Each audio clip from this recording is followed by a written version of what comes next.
Kids and teens often get allowances, or pocket money. But have you ever wondered how to make the most of it?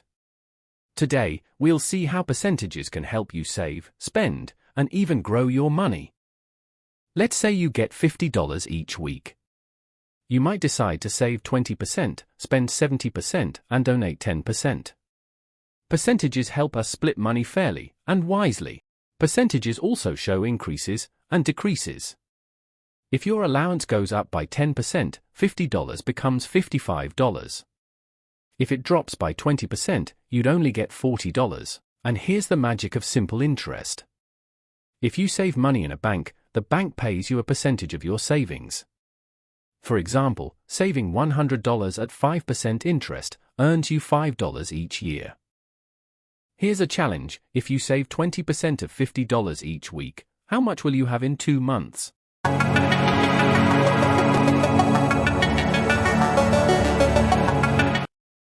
20% of $50 is $10. In 8 weeks, that's $80 saved. So you see how percentages make saving simple? So next time you get your allowance, remember, percentages help you save, spend, donate, and even grow your money. Keep practicing, and you'll be a budgeting pro in no time.